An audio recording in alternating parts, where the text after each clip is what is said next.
I am so tired of hearing Christians telling me, Brother Paul, I'm just so weak.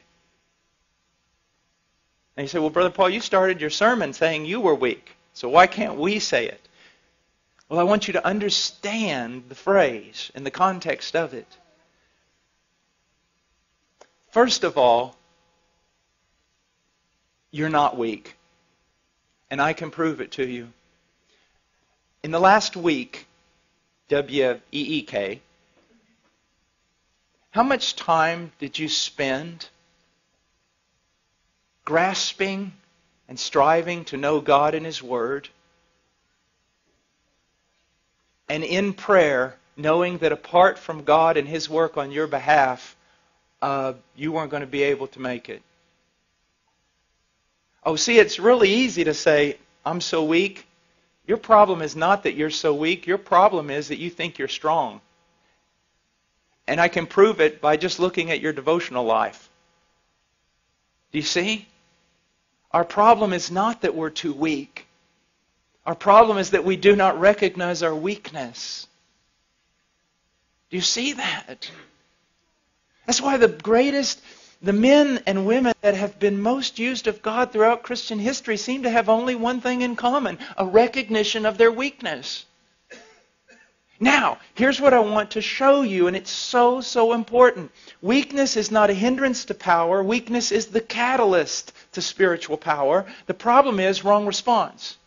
So first of all, you need to recognize something. Everybody's weak. Everything that is demanded of you in the New Testament is absolutely impossible for the natural man. There you go. So now everybody's on the same level. Me, you, Spurgeon, John Piper, all of us, everyone's weak. That's it. Now you can't use weakness as an excuse anymore because everybody's just as weak. No one can do this stuff. No one. So there you go. We're weak. The question is, what do we do? Now, many people just mouth weakness because it's the Christian thing to say. I'm weak. Other people found it very convenient to use that phraseology. Why? Because they can use it as an excuse for their sin. Well, I'm weak. Everybody's weak. But the right mindset here is in recognizing your weakness, it drives you to God. Immediately to God. Believing in faith that He's the fountain He claims to be. That He's the source and the helper that He claims to be. That He is one of unlimited resources. That He does not greedily hand out to children, but He lavishes upon us. So see, your problem is that you're really not recognizing you're weak.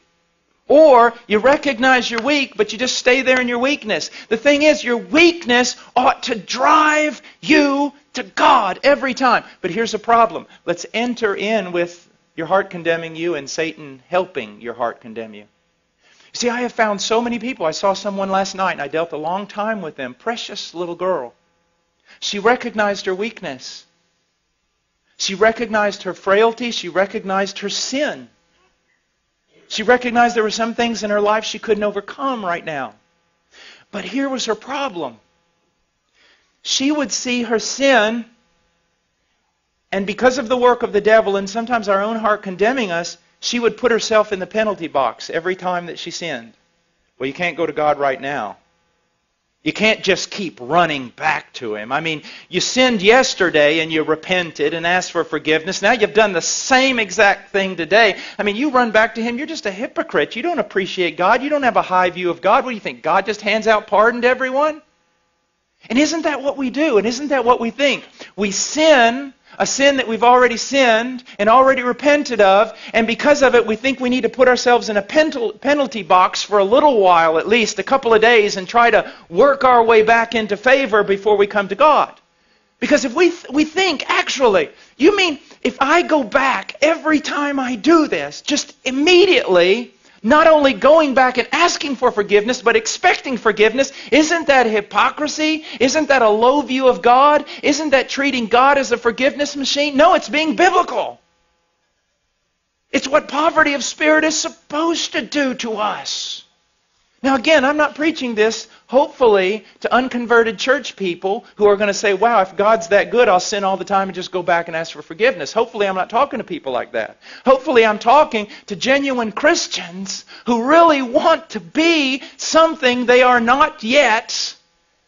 But when they find themselves frail and they find themselves weak and they find themselves sinning the same sin, they kind of huddle over here and wait. Maybe read their Bible a few days, pray some more, show God they're really sincere before they run over there and actually try to get some forgiveness. No!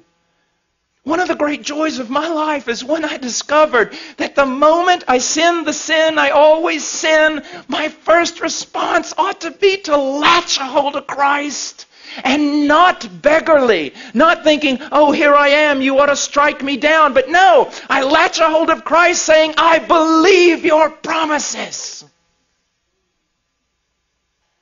I am in a different realm. I am free. I am a saint. I've been moved out of Adam and condemnation and law. All of it was paid for on that tree. When He died, He knew all of it.